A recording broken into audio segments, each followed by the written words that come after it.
আসসালামু আলাইকুম সুপ্রিয় শিক্ষার্থী বন্ধুরা, আজকে বাংলা সাহিত্যের গুরুত্বপূর্ণ এমসিকিউ সমাধান করার জন্য তোমাদের মধ্যে হাজির হয়েছি।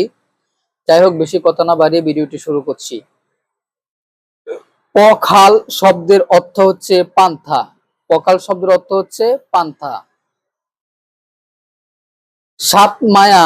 সাত ভায়া গ্রামের নামটি কোন প্রবন্ধে উল্লেখ রয়েছে?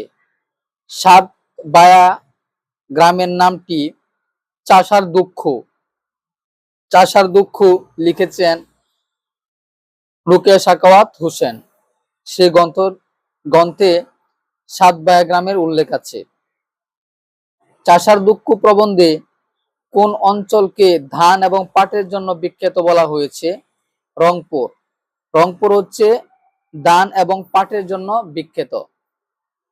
চাষার দুঃখ প্রবন্ধে রোকেয়া সাখাওয়াত হোসেন সভ্যতার যে নেতিবাচক দিকগুলো উল্লেখ করেছেন তা হলো অনুকরণপ্রিয়তা এবং বিলাসিতা।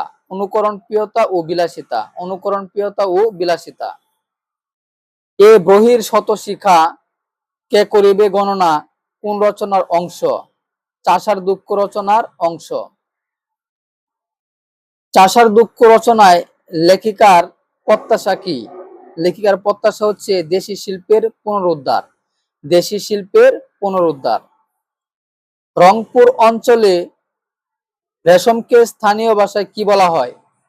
রেশমকে স্থানীয় ভাষায় এন্ডি বলা হয়।